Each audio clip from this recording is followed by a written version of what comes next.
Greetings fellow AoE enthusiasts, and welcome to the next custom civilization concept on this channel.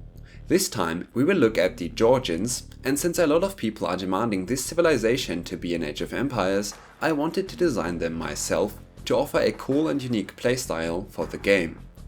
The Georgians will have a fast unique unit and great technologies that help their defensive playstyle so they can eventually strike in the late game.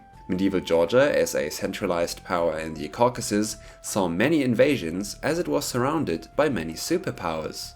Most notably, the Georgians fought many wars with the Byzantines, were then incorporated into the Persian Empire, then they were invaded by the Arabs and the Seljuk Turks, and eventually felt the wrath of the Mongols and later Tatars. And although the Georgians were conquered and lost many wars, they eventually reconquered the lands and flourished in the Golden Age of Georgia. So, in regard to civilization interaction, the Georgians are a top contender, and the history shows a great story of survival and persistence. So, to understand better why the Georgians could fit into the game, we will briefly check out their history.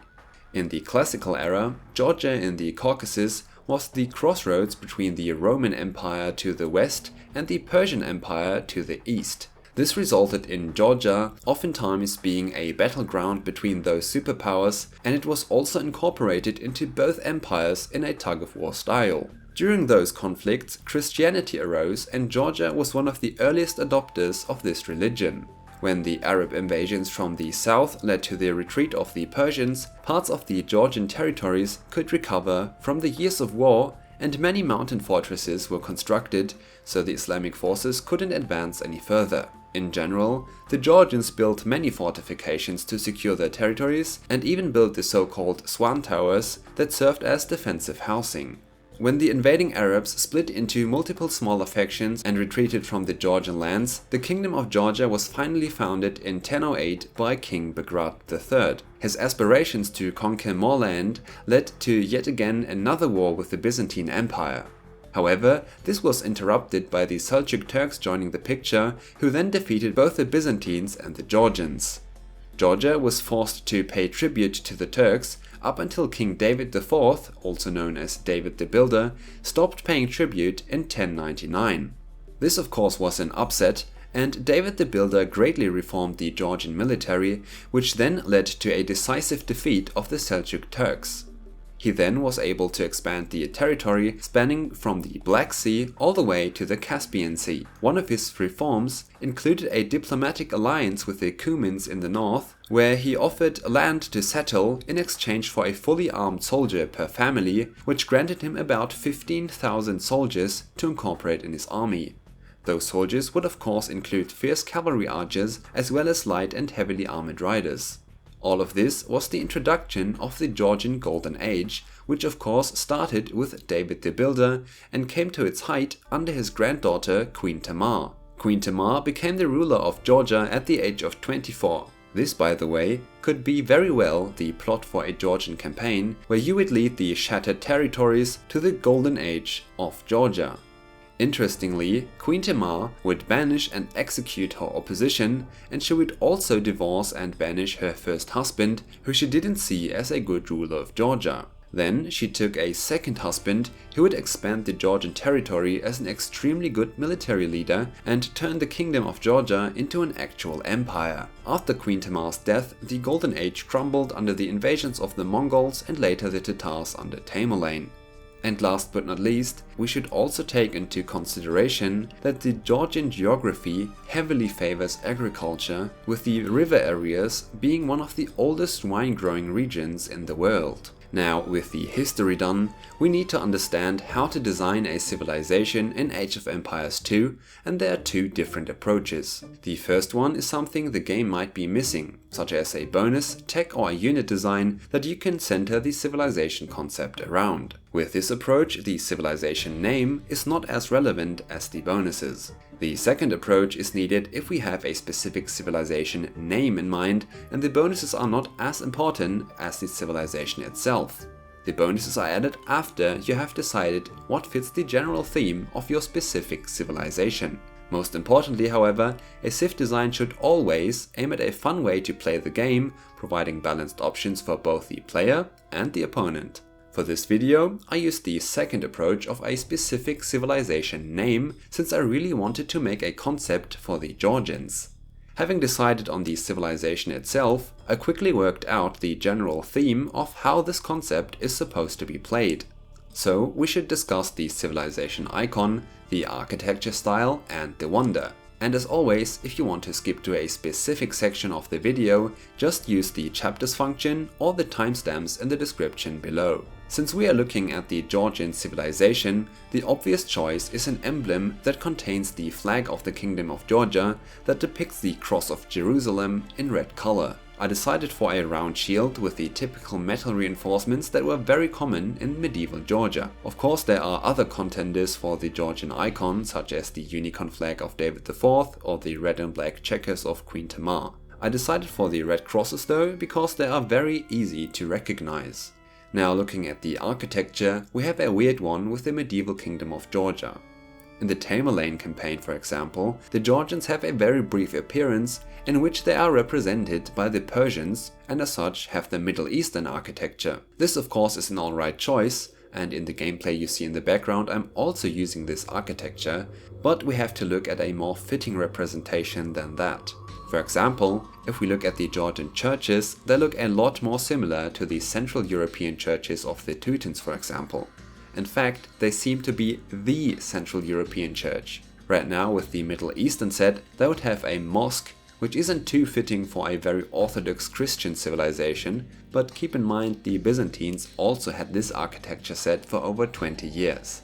Now we should look at the walls and towers and houses, and we can see that some of them look Mediterranean, some of them have golden domes, the walls have grey rocks, and the towers look kinda similar to the Middle Eastern set. So out of all the civilizations I have done so far, I think the Georgians would be the ones needing a new architecture set the most. For the unique castle, the Ananuri castle that was built in the 13th century would be very fitting. As you can see, the grey bricks or rocks are used again for the walls, and there's also a typical church present. The wonder could be one of the many churches in Georgia, and I believe the Bagrati Cathedral that was built in the 11th century would be the best fit for this. Now, with this being clear, we can check out the unique unit. So, the unique unit for the Georgians is going to be the obvious choice of the elite riders of Georgia, the Monaspa cavalry. A well-armored medium cavalry unit with a bonus against gunpowder units. This bonus is of course based on the many battles with the Seljuk Turks, and since the Turks in-game use a lot of gunpowder, this attack bonus is quite fitting. Aside from the anti-gunpowder roll, I wanted the Monaspa to be a fast unit so it can be used for other tasks as well. And while they won't have high individual strength, they make up with very good cost efficiency. And as always, we are looking at the Monaspa in the editor and test out all the values to create a balanced unit for the game. So to design the Monaspa, I needed a blank unit that I could use as a base. And since I wanted the Monaspa to be a spear-wielding cavalry, I chose the Elite Step Lancer for the visuals. And after a lot of testing, I came up with the following fairly balanced stats. With the first step, I created a trigger to change the HP to 90 and the armor rating to 2 base melee and 2 base pierce. This way the Monaspa is well armored, but it doesn't have incredibly high survivability due to relatively low health. I then set the attack rate to 1.9, the same as a knight, and I changed the attack rate to 8 melee. I also removed the +1 range. The Monaspa also deals +9 against gunpowder units, so they are a very good counter. The biggest value comes from the speed and cost of the unit though. The Monaspa has a base movement speed of 1.5 tiles, which is as fast as a light cavalry. I then set the cost to 40 food and 50 gold, which is quite cheap, and I specifically chose this low food cost. The reasoning behind this is that the Georgians are going to need some time to reach their full potential, or in other words, their golden age. With a low food unit, this time can be bridged similarly to the Eagle Warrior of the American civs that also have a very low food cost. So in a way, the Monaspa can be seen as a military unit that isn't as taxing on your economy as the Nightline, for example. Keep in mind, however, that the Georgians will not have access to the Bloodlines technology, so the Monaspa actually has to make use of the low cost efficiency since they won't be as durable. In a 1v1 fight, the Monaspa loses against a Bloodline Knight, with the Knight having roughly 50% HP left. Against a light cavalry, they themselves survive with 50% HP left, and against a Magyar Hussar, which also moves at 1.5 speed, they win with only 6 HP out of 90 left. For the Elite Monaspa, I increased the HP by 20 from 90 to 110, I increased the attack from 8 to 10, and then I reduced the training time by 2 seconds from 19 to 17. I also increased the attack bonus against gunpowder by +1. You can see in this table how the Monaspa performs against common gunpowder units in the game compared to the Knight line. The Elite Monaspa upgrade follows the pattern of a standard Elite upgrade, and it costs 800 food and 600 gold, which again is quite cheap. The Monaspa will also have access to all the relevant blacksmith upgrades and husbandry for the extra 10% speed. Now, with the unique unit done, we can look at the unique techs for the Georgians. Looking back at the Golden Age and the campaign of David IV to liberate the Georgian territories, there are a few contenders for cool unique techs. First of all, I wanted a more or less chronological tech availability for the Georgians. They were conquered, among other factors, because their military was bad, reflected by them missing the Bloodlines technology, so their cavalry options aren't as promising in the earlier stages of the game. And as you've heard in the history section, to successfully reconquer Georgia, the Georgian army underwent significant reforms under David IV. When the reforms went through, and the Georgian army was reinforced by Cuman soldiers, they were able to defeat their opponents. At least that's the simplified version of the events. So the Castle Age unique tech is called Military Reforms, and it grants your stable units plus 40 HP. With this being said, we need to dive a bit deeper for why I decided on this bonus and what it does. With plus 40 HP, the Georgian Knights, Light Cavalry and Camels will have 20 more HP than their generic counterpart with Bloodlines. This means that their Knights, as an example, can tank 6 hits instead of 5 from pikemen, they endure 18 hits instead of 13 against other Knights, and they need 7 more hits from crossbows. This of course makes them a super potent unit in the late Castle Age, as well as in the Imperial Age, where their Cavalier hold up slightly better than a generic one. The Light Cavalry with 100 HP is comparable to a Hussar with 5 more HP but slower attack rate, which results in them winning or losing a 1v1 depending on who hits first. The Camel line will also have 140 HP compared to a Saracen Camel with 130 HP, with the difference being that the Georgians have to pay for an expensive technology while the Saracens get their HP bonus for free. The Georgians will also lack the heavy camel upgrade, as you will see in the full tech tree chapter later. I was thinking of having military reforms as the Imperial Age unique tech, but the cost of a castle and the cost of the unique tech with 400 food and 250 gold are enough to balance this power spike for a late Castle Age composition. Keep in mind that this tech does not affect your cavalry archers and also not your Monaspa. The Imperial Age unique tech is going to be a defensive tech and my personal favorite out of all the Civ concepts so far. Although this one is going to be less historically accurate and more on the cool gameplay side of things. As mentioned in the history sections, the Georgians already existed in the classical era and met their Romans and Persians in the 7th century. We also know that the Georgians had a lot of towers and fortifications to secure their territory. Now, why am I telling you all this Roman stuff? Because in Age of Empires 1 there is the famous Ballista Tower, which is super strong and amazing to use. So the Imperial Age unique tech is the Ballista Tower, which makes your towers shoot ballista bolts. Those bolts are of course doing pass-through damage and have a heavier punch than a regular tower. In a sense, it can be compared to a stationary scorpion, however, they are also affected by ballistics and the range upgrades. This makes them an amazing tool for map control or choke points, since these towers kill pretty much everything except siege units. All of this power is evened out by all the required upgrades and of course the heavy price tag. This tag alone will cost 600 food and 400 wood. Add this to the range and tower upgrades and you'll end up with about 1800 food, 1300 wood and 525 gold.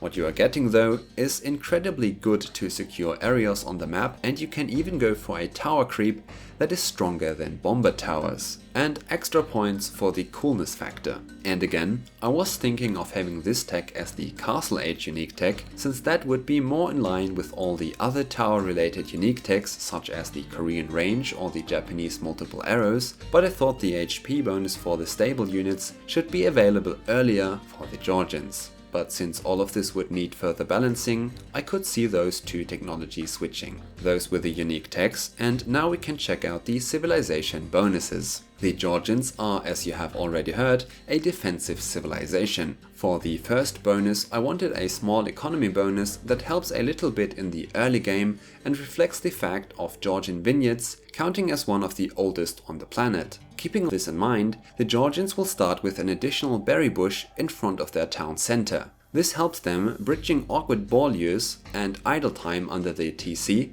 but most importantly, this directly helps them to go up slightly faster, or it fuels a drush strategy. Because this is an early food/wood bonus, this can be compared to the Inca's free llama or the plus 150 food bonus for the Lithuanians. However, the Incas will only get 89 food with decay, while the Georgians will have pretty much guaranteed plus 125 food from the berries. Berries are the slowest food source in the game, however, so keep this in mind.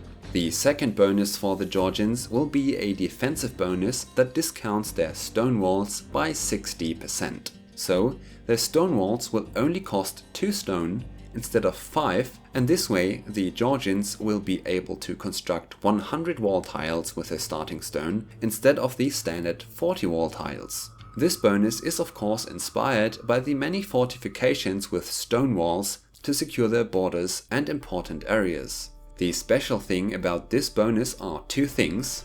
The first one is that the Georgians will be the only civilization in the game that do not have access to palisades and palisade gates. Instead, their team bonus, which is inspired by the events in the classical era, will give them and their team members the ability to construct stone walls in the Dark Age. This enables the Georgians to wall up and turtle until they reach, for example, the Castle Age, where they really start to shine. Team members might still prefer to build palisades though, since their stone walls still cost 5 stone per tile. Now you might ask how you are supposed to counter cheap stone walls in Dark Age or in the Feudal Age. This is done the same way you do on Arena, for example, by tower rushing your opponent and battering down the walls with villagers that have an attack bonus against stone defenses. Keep in mind that stone walls also have lower HP in Dark and Feudal Age and only gain extra HP in the Castle Age. Another thing to keep in mind is that stone walls are constructed in 10 seconds instead of 7 seconds for palisade walls. And you need to mine stone to build additional town centers, which can set you back if not used correctly. However, you are getting an incredible amount of protection if you manage to wall your base properly. In the event of your opponent actually getting inside your base, the next bonus is coming in handy. So the third bonus for the Georgians has the effect that town centers are attacking 60% faster, so it fires its arrows more often, which helps defeating enemies under the town center much faster. This bonus is great against raiding cavalry, or if you want to secure more parts of the map. In addition to this really convenient defensive use, this bonus also opens up a very offensive strategy. You might have heard of the Persian douche, where you delete your starting town center and place it next to the enemy town center. Now this works with Persians because they have twice the HP and will therefore always win the town center fight. This strategy also works with the Teutons because they can garrison more villages and therefore deal more damage. Now with the Georgians being added to the list, how do they perform against their contenders? As you can see in the video, they perform well against generic TCs and about the same as Teuton ones, but they still lose against Persian town centers. All in all, this is a nice to have bonus, but you don't really notice it until you are getting raided and the enemy knights are falling faster than flies. For the fourth bonus, I wanted the Georgians to have something monk related since they have so many Orthodox churches and focus on their religion. They were also one of the very first adopters of Christianity in the Near East, so for a nice power spike and castle age, the Georgians will get the fervor technology for free, so their monks move 15% faster from the start. This helps them to gather relics much faster than the opponent, or send them faster to reinforce your army or defenses.